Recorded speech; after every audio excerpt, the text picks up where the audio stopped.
Hey everyone, welcome to our next amazing episode of the Brave Entrepreneur Podcast. I am your host, Jena Rodriguez, and I am your brand, business, and brave strategist and CEO of my company, Brave Masters, Inc. And I just adore having these conversations with my amazing guests. Today we got Kelly Roach. How are you? I am awesome. Thank you for having me, Jena. Yeah, you're so welcome. I'm like, this is so due, right? It's time to have this conversation. And I'm just really excited to have everyone listening or watching and joining us today. And so if you really receive inspiration or like an aha or something like that, please make sure you reach out to us. Give us feedback. I'd love to hear. I see you listening and downloading, but I don't know what you're thinking. So share with us what you feel or what you think, and leave that in the comments or just reach out to us individually and give us your thoughts. So without further ado, I'd love to welcome you here and just share with the audience who you are. And so give them an idea of what you do in the world. Yeah, absolutely. Well, thank you for that.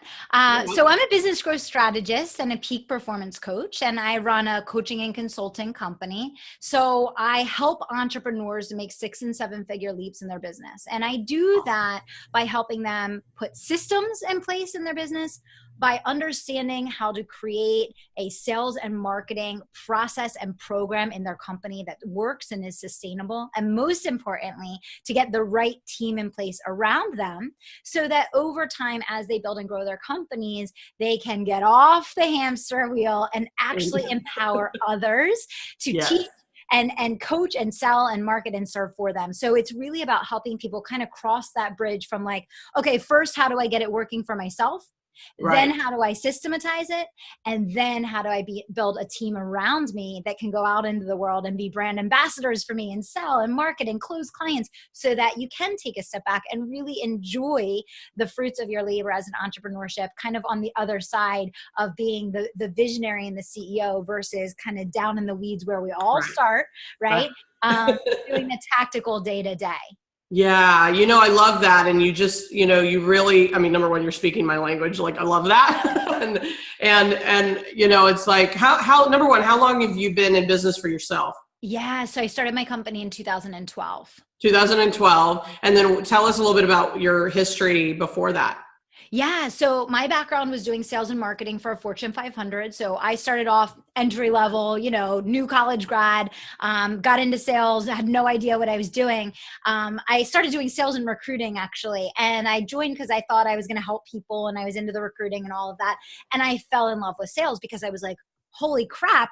All of a sudden I realized we have complete control over our destiny and we can make a lot of money if you understand how to communicate with people. So I became fascinated with sales. I fell in love with it. Within a year, I moved into management, and then it was just kind of onward and upward from there. I was promoted 7 times in 8 years. And at the end of my run, I was running 17 different locations. I had a team of 100 people. And we literally broke every growth record for profit, revenue, year-over-year growth, expansion, promotion, and people making money in the company. But I was burnt out. I was exhausted. I was like, what am I doing with my life? I have all this money and no time and no life and no relationship and no anything, and me and my husband were starting to get more serious. And I'm looking into the future and I'm saying to myself, nah, this is not it. Because no matter how smart I got and no matter how good I got, it wasn't going to change the fact that when you work for a major corporation, the higher you go, the more you're expected to invest regardless of your results, which is the exact opposite in your own business. The better I get and the smarter I get and the better I train my team, the more freedom that I have. And you'll never achieve that, working for someone else. So for me, that was kind of the switch. But my background was in sales and marketing, but most importantly, giving people the confidence to believe in themselves, to go out there and sell and market and price themselves the right way, which is essentially what I do with entrepreneurs today. We all have it inside of us, right? We just need someone to help us pull it out and get it organized and get it focused and help us find the words and get the systems in place. But we all have it deep down inside. We just have to kind of pull it out of ourselves. Yeah, we got to excavate. I always call it the process of excavation. Yes, exactly. So I was really lucky because the thing that I fell in love with in my Fortune 500 career, I still get to do today. And I kind of could leave behind some of the bad and take with some of the good. And, you know, it all worked out. So I love it. You know, and I think it's important for people to hear is that, you know, it's like our business is just an expansion or an extension of what we've known or what we've learned or what we've experienced. And if we can pull in all of that experience, you know, and I asked you, like, when did it, excuse me, I told you that cough was going to come up. I know. It's that time of year, man. It comes to get every single one of us. I'm like, at least this isn't contagious right here. Yeah. You know, looking at how do you, you know, you start your business 2012, but what I'm so like adamant about is that even though we might put the sign in the yard, we started the process of our business years before. The experience you bring is where the value is, not just how long you've been in business with the state of Texas or whatever, or wherever you are. And so talk about how you know, number one, how you got started. Like, how did you really make that jump? And, you know, scary and all, or did you just like quit one day or whatever? But what did you have to go through confidence-wise, emotionally, et cetera, to make that brave, you know, step forward into your own world? Yeah. Well, a couple different things there. First, I want to go back to what you just said, because I think it's one of the biggest things that entrepreneurs today are missing that is costing them thousands of dollars every single week in their business, which is not leveraging your past experience. Exactly. I see people every day that are like, they like cut off from their whole life before becoming an entrepreneur, and they disconnect from the past because maybe the business that they're going into is in a different space than their previous work, or it's not exactly the same. And that is a huge, huge mistake. Yeah. And I think it's one of the biggest things that leads to a lack of confidence in going out and building your company, because you're saying to yourself, I'm starting from nothing. I'm brand new. I'm totally new in this space. All the competitors are this, instead of the exercise that I always have people go through is like really reflecting on everything that you've done, everything that you've learned, everything that you've accomplished, and really looking for how has that set you up to now go out and execute at a very high level in this new venture that you're doing. It's a different application. It's not necessarily that you're completely starting over. And that's a really key mindset shift, because again, I think one of the things that sets people really far back, and you're talking about being brave, is that lack of confidence and that lack of courage, because they think they're starting from zero. When none of us are starting from zero. There's value in every experience that you have dating back to the very first job that you had that was leading up to and preparing for today. Yeah, exactly. Love it. I just thought that was so important that you said that. And I really wanted to touch on that point, Jena, because I think that's really important for anyone at any trajectory, whether you're starting your second business, you're starting your first business, you're making a career change, you know, don't discount the past. It's a huge stepping stone, and it's a catalyst for the future. Yeah. Love that. Yeah. It's built in. It's like your own brand equity, right? It's built into you. You brand as who you are. So it's like, bring it with you. Yes. I love it. Agree more. So I think that's huge. In terms of me, so a year before I knew I wanted to start my business, I signed up for a full year long business coaching program. Got it. All about taking your business online, because my background was in business to business sales. I was doing like enterprise sales to other corporations. So, you know, I wanted to bring those two things together in a hybrid model for my own company. And I also wanted to teach a hybrid model. So I actually invested a full year going through that coaching program, implementing everything that I learned, really understanding what I was about to enter into and preparing myself kind of mentally and physically, you could say. And then when I got into it, the first thing that I started doing was Facebook advertising. And literally within a month, I was bringing in clients right out of the gate. I remember I was sweating through my shirt, hitting live to take my Facebook business page live, because I was like, who the hell am I? And what am I doing right now? I have no fans. No one knows me. Like, what am I doing? But I just did it anyway. And then I was like, like, what could accelerate this? What could move this really, really quickly? And I was like, you know what? I'm going to get started with Facebook advertising. So I've always been a firm believer in investing. I think of your business as a car, right? And I many times we want our car to take us straight across country, and we're like, and you know what? We'll put some gas on you once you get us there. Right. Get me there, and then I'll put some gas in you, baby. That's and right. you know, and I always use that example because that's our business. Our business is a machine. And if you don't put fuel in that car, it's not going to take you anywhere. So for me, I was like, I need to put some fuel in this baby. I need people to find out who I am. I need people to see the content that I'm creating. I need people to understand that I can add value for them. And so right away I started with that. And it was really just onward and upward from there. Now, that is not to say that I have not made every mistake in the book, had every failure you can possibly think of, messed up more than I can ever imagine, thrown so much money down the drain on mistakes. That's not what I'm saying. But what I am saying is any person that's willing to invest in going to an expert and having them help get eyeballs on their business can massively accelerate their success really quickly. I love that. And because I'm right there with you. I mean, it's just, it's part of being a business owner. It's like, you've got to be willing to invest. And I like your analogy, you know, the whole fuel is how you're going to move it down the road. And, you know, coaches have coaches, you know, it's like, you've got 100%. To invest in yourself. Right. So, I share this on my podcast all the time. You know, every year I kind of look back on the year and I say, what was the biggest learning of the year? Like, what was the biggest like epiphany that opened up where it was like, wow, like this really changed my whole perspective. And my biggest learning last year was 100% the importance of investing in coaching and training and courses for my team. And that's, you know, because up until then I was investing in myself, and I still am. But once you get a team, the whole goal is to get them to advance far beyond what you can do in the area of specialization. So I had one team member that was doing training with someone on YouTube, and another team member on Facebook advertising, and another team member on SEO. So it's like, that investment pays dividends over and over and over forever once it is like a part of your company.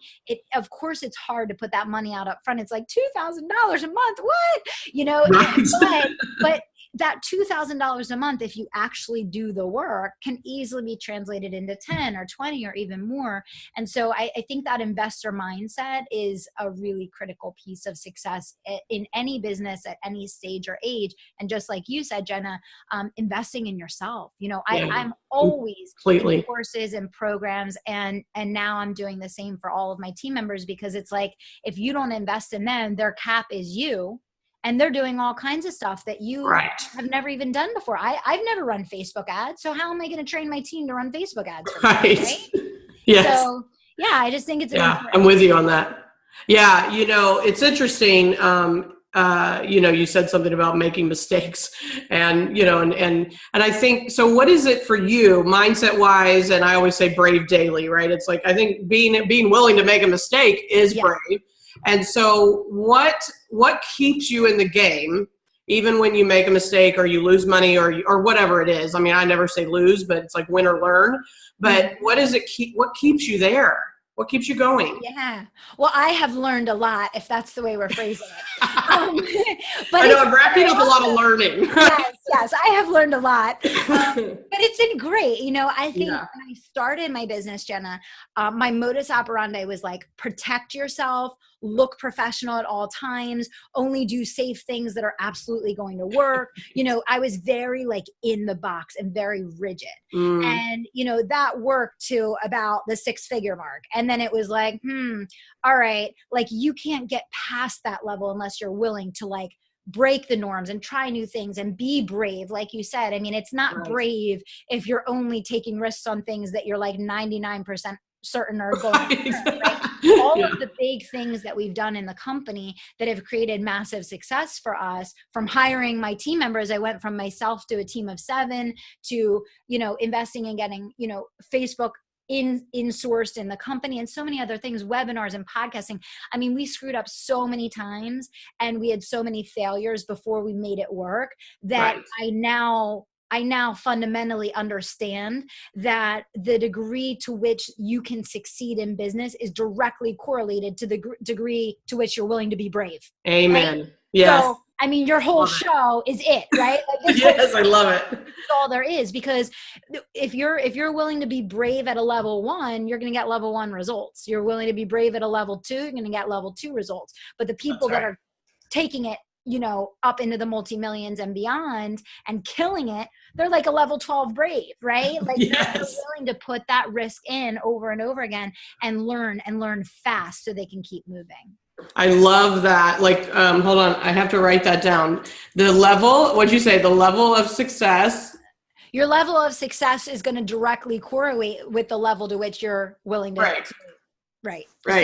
So the level of success is going to be in direct correlation with the level of courage. Like drop the mic. That's my whole show. Right. It's the whole show.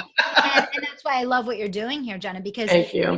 We can talk all day about tactics, right? To build the hows and the things that we do and all that. Yeah. But at the end of the day, there's a million people out there who have taken a million courses that understand fundamentally the tactics that need to be done in their business, but without that mindset of courage and confidence and bravery and being willing to risk failing every single day, you can only get so far. You can only get I agree. so far, right? Yeah. And that's, I mean, you've really hit it on the head, because it's like, that is the nature of the show, is that this is not about just the hows. Clearly we have hows for you, right? Here's hows, but it's the, what's going to wake you up in the morning. Cause if you're the CEO and you're the primary owner, then you've got to motivate yourself. You have to make the decisions. I mean, I was just having a team call today, and which I do every week. And it's like, gosh, I'm in a new territory. I'm like, what's our plan? I'm in the inquiry. I'm like going through, like, what are we going to do? Like, we're moving into the next year. And it's like, how am I going to shift this? Facebook ads, that one didn't work really well. So how are we going to make it better? And I'm like, oh gosh, I got to invest again, and test it again, and I'm going through all of that in my head just this morning. And it's like, and you're correct. It's like, are you willing to make the mistake or make a misstep or, not win at every single thing that you do? And are you just simply willing to take the action anyway? And that's the whole nature of it. So I couldn't agree more. And the most important job of a CEO is coaching and teaching and training your team. I mean, ultimately, yes, when you're first getting started in business, your big focus is sales and marketing to get a client. But after a little while, you realize that you and you alone can handle very few clients, and the limitation to your business is very strong, right? So ultimately, your biggest job is coaching and training and developing your people. And if your people believe that failure is bad, and they see you freezing or shutting down when a mistake happens, then you're never going to get peak performance out of your team. You will never get people performing at peak, because they will not be willing to try.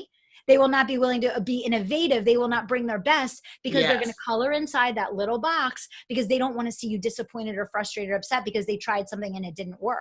Right? That's right. I love that, because it's like empowering your team to not only make the mistakes and not, beating them up when they do, right? It's like, we're in this together. We're in the same boat, and we have to try new things together and learn together. So I love that, and empowering them and I think what's important in what you said is that it's also looking at hiring people that have the right attitude about that. And it's like, if they're just naysayers and they're just scared and they don't have their own level of brave, they may not be wanting to be the CEO of their business, that high level, but they're there to do a good job. They still have to have a level of brave in their own, own space, right? To make your company grow. So 1,000%. Love that. Yeah, love that. We have very similar philosophy. Oh my gosh, I know. I'm hearing myself think. I knew we'd get along just fine. Yeah. So tell us a little bit about that first year. So you moved into, number one, I think it sounds like you were moonlighting a little bit, meaning you were had the job, and then you started the business or coaching. And I'm a huge advocate of that. I talk about this all the time. I know that everybody's heard theoretically burn the boats and, go all in, or you're never going to succeed. And I personally have a very opposite philosophy to that. And the reason why was because of that long discussion that we just had about investing. Yeah. What I find is that when people immediately quit their job, and I have hundreds of clients across 7 countries, and I see it over and over and over again, and I constantly coach my clients, do not quit your day job. Yeah. Spend Get that the money on funding. Facebook advertising, get a VA, get the right tools in place for your business, get yourself up and running. What most people don't understand is on average, it will take a minimum of 2 years of reinvesting 100% of the profit from the company to get the company to a place of sustainability so that it will continue and thrive over time. Still, 85 to 95% of businesses fail. 95% fail ultimately. 85% fail in the first 5 years. And the number one reason is cash flow. And it's because people quit and then they're like, oh my God, wait, but now I'm desperate. Right. And then you make all the wrong decisions. And then you say, I can't hire a coach because I have no money, and I can't invest in advertising because I have no money. And every decision is made based on the fact that when I get a client, maybe I'll be able to afford it. And it never works that way. So unless you either have a trust fund, or you have a nest egg of $1 million, you know, or you have some extraordinary situation, I highly recommend keeping the day job until you get things up and running. And, you know, love it. Will you make the right decisions from the standpoint of being able to invest in the right things? But it's what you said, Jena, not making decisions out of desperation. Yeah. You can't make the right decisions when you're desperate, when you're panicked, when you're so stressed to the point of like, I have to close this class. That's never well, the prospect feels it, right? Right. Exactly. So I did. And, you know, I was multiple 6 figures before I made the leap. And that was just me. And I'm not saying everybody needs to do that, but I was in a high level executive role when I started. So that was just my personal situation. That's not necessarily right for each of us has our own thing that's right for us. But what I would say is make sure that you have money lined up to invest in advertising, to invest in getting help, to invest in getting the tools and training and coaching that you need. And don't pull the trigger too soon. And I always say the thing that I thought was my biggest handicap when I started my business, which I was like, I'm never going to be successful, I only have a couple hours a day to build this business, ended up being my best asset. Because now I have a 3-year-old daughter and a husband and a house and dogs and all of this. And now I can take Fridays off to be with my family, and I can take lots of vacations, and I can do things only because when I started my business, I didn't have the luxury of being sloppy. I didn't have the luxury of being sloppy. I never did. And so that translated over. And now being full-time, it's like you don't need to work 8 or 10 hours a day, but you do need to focus on the hard work, the right work that's actually going to produce profit for you. Yeah. You know, and I love that. And it's interesting because when I started I jumped out of corporate America and got into it. I bought a business. So there was in essence immediate cash flow, but I ended up still in a cash flow problem. The business could sustain itself because it was a storefront that I purchased. So it already had customers, made $300,000 the first year, and still 2 months behind on rent, couldn't pay my employees because it couldn't sustain my personal life. Like the business and personal are, you know, 2 different things.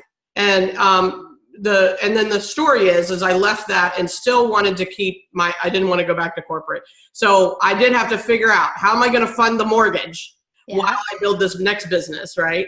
And so I went back and landed on like some freelance contract work. I used to be a controller. So I'm like, hey, you know, $150 an hour, you know, like easy money, right? And sure enough, I was able to make a couple thousand a month and that wasn't the business I was promoting, but it was my funding source. Yes. And I think that's huge. Yeah. And it doesn't matter how you do it, right? Like you can contract, you can moonlight, you can have a side gig, you can do part-time hours, just get something, right? So that you can make the right decisions and you can be smart and strategic in the way that you're building. I love it. Yeah, I love that. So when you, like you said, you started full-time, I guess, 2012. What's been the biggest brave move? Like you said, it's like once you get that 6-figure, you said, it's like, oh, I had to get out of the box. Like what was scary for you? I think the hardest thing has been investing in hiring full-time people. Yeah. Oh, got it. It is a huge financial commitment. And, you know, you're paying, I mean, I'm paying benefits now and I'm paying multiple 6 figures in people's salaries. And that comes before taking care of my own family. And, you know, that's That was big for me. That was really big for me. And still, even now, I'm like sweating a little bit. It's, you know, yep.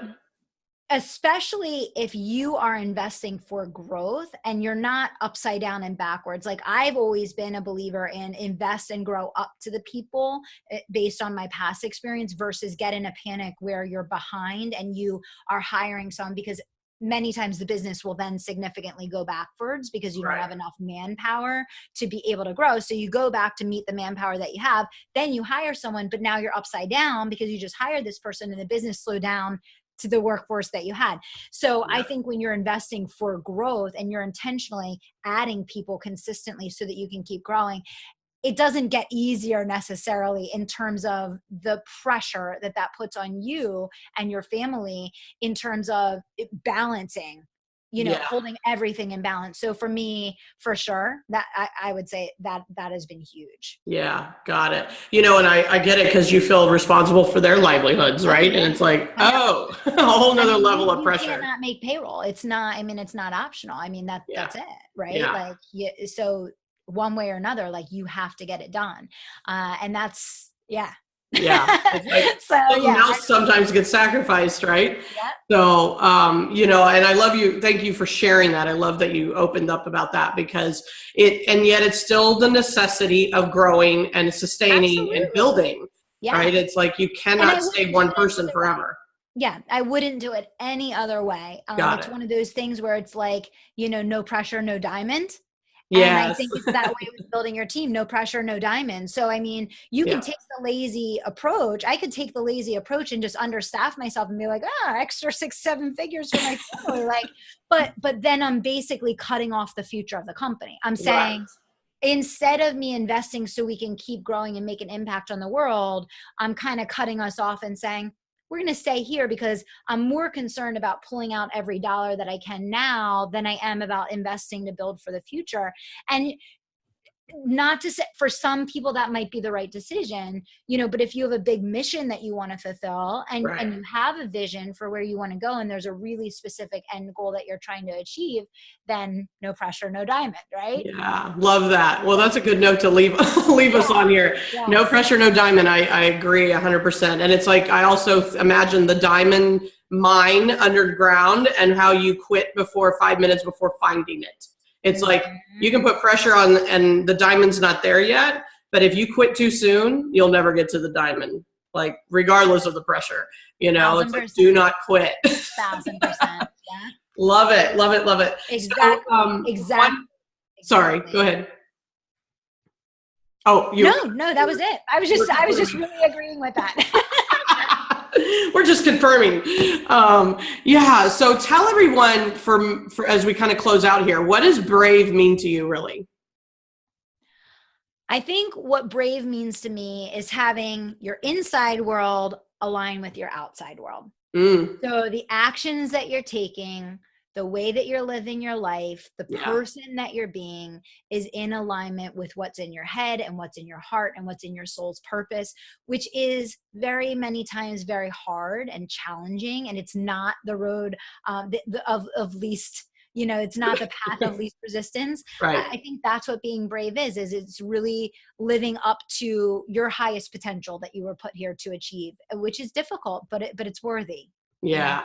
It is worthy. And I think that's the important note, is that it is worthy for sure. I love that. I love that definition. And excuse me. So what advice, if this was like your last talk, right? This was the last chance to share something profound and kind of like the bow of your life, right? Tie it all in a knot. What would be the advice you would give to our listeners and watchers, and just kind of that last word of advice?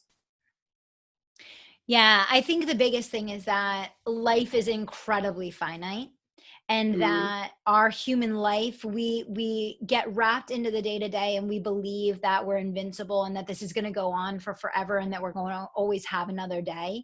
And we see every day around us that that's absolutely not the case. And so I would say, whatever it is that you're feeling called to do in your business, in your life, at home, do it today, do it before it's too late. No one is promised tomorrow. Make one decision before you go to sleep tonight that you're going to look back on and be proud of for the rest of your life. Yeah, love it. That's a well said last word. Love it. Well, thank you so much, Kelly, for being here. This has been great. I figured we'd be like right here together. I was reading up on your website and I was like, oh, this girl's got it. we think alike. And so on that note, how can people connect with you? Because they certainly should. Yeah, absolutely. Thanks, Jena. So Unstoppable Success Radio is my podcast. We're live 3 times a week. And the whole premise of the show is helping business owners go further faster and accomplishing their financial and revenue goals. So it's really a strategy and mindset show that's about helping people take definitive actions that can generate immediate results. Perfect. So I would say Unstoppable Success Radio. And my website is kellyroachcoaching.com. There are tons of free resources there. I have like 9 different audios and videos and PDFs you can download on all different things surrounding helping you achieve your goals in your business. Awesome. I love it. Well, I will check it out. I can't wait to listen to your podcast as well. And I just really appreciate the things that you're doing in the world and really, helping people be in the right mindset and the right action about, building a business that they can be proud of. And we just need more people doing it. So you're just one of those trailblazers. And I just really appreciate that of you. Oh, thank you, Jena. Well, you are an amazing host, and it was an honor being here today. So, I hope the conversation will make an impact for someone that's out there listening. I sure hope so, right? That's all we can do is put it out there. Yes. I think it will. We've got some amazing entrepreneurs that listen and brave ones at that. And I really appreciate this conversation to take them to the next level. So thank you, Kelly, for being here. This has been awesome. We'll put the links to your show and to your website in the show notes as well. And to everyone watching, as we close out, just always go for your dream, go for your goals. And one of the things I thought today specifically is if you've got people surrounding you that are saying, slow down, you worry me, and you kind of look like you're tired, or you should, stop. Don't let them get to you, because I want to be that person, and I know Kelly does, to cheerlead you to do this. You can do this, and you can do it smart, and you can do it fast forward, and not to quit. And what that's requires of you is brave. So brave daily, and we will see you on the next show. Bye, everyone.